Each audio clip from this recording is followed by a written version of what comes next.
A todos aqueles que estão se perguntando, e agora, o que nós fazemos? Como proteger os nossos filhos? Como mantê-los em segurança? Sendo que fisicamente a gente não tem controle de tudo. Presta atenção nesse texto aqui. Em todo lar cristão, Deus deve ser honrado pelo sacrifício de oração e louvor de manhã e à noite. Os filhos devem ser ensinados a respeitar e reverenciar a hora de oração. Antes de sair de casa para o trabalho, toda a família deve ser reunida e o pai ou a mãe, na ausência dele, deve rogar fervorosamente a Deus que os guarde durante o dia.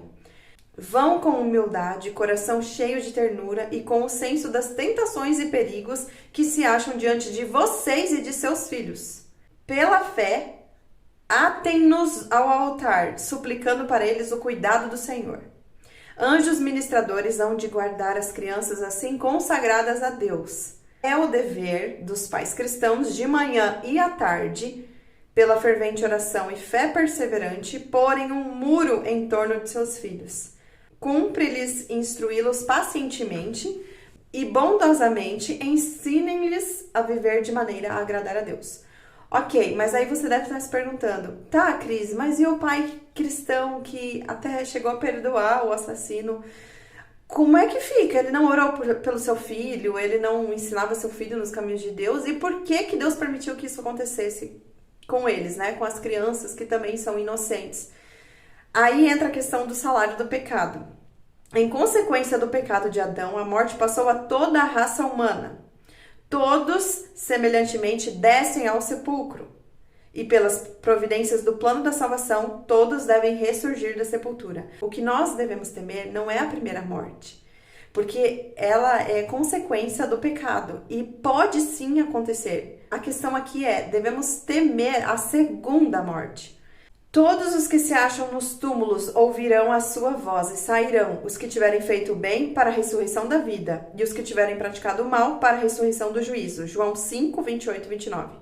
Os que foram tidos por dignos da ressurreição da vida são bem-aventurados e santos. Sobre esses, a segunda morte não tem autoridade. Apocalipse 20, verso 6. Aquele pai, ele tinha certeza da obra que ele tinha feito pelo seu filho, e a esperança da ressurreição. Por isso a paz dele diante daquela situação. Ele estava sofrendo? Óbvio. Ele estava sentindo muita dor? Com certeza. Agora, a esperança de um dia reencontrar o seu filho e também o fato de ele perdoar o assassino é o que o fez de fato cristão, porque ele entendeu o que Jesus o ensinou, ele viveu isso, porque chegou uma situação crítica diante dele, e ele pôde vivenciar então tudo aquilo que ele aprendeu com Jesus, que é sobre o perdão e sobre a esperança da ressurreição. E para encher o coração de vocês de esperança nesse momento de muita dor, olha esse texto aqui. Nossas mais acarinhadas esperanças são aqui muitas vezes frustradas. Nossos queridos são nos arrebatados pela morte. Fechamo-lhes os olhos e vestimos-lhes a mortalha, depondo-os para além da nossa vista. Mas a esperança nos ergue o ânimo. Não nos separamos para sempre, pois havemos de rever os queridos que dormem em Jesus. Hão de voltar da terra do inimigo. Virá o doador de vida. Miríades de santos anjos o escoltarão em seu caminho. Ele romperá os laços da morte. Ao surgirem os pequenos, olha só, imortais, de seu leito poento, imediatamente seguirão caminho, voando para os braços maternos. Reencontrar-se-ão para nunca mais se separarem.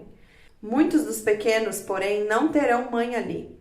Os anjos acolherão os pequeninos sem mãe e os conduzirão para junto da árvore da vida.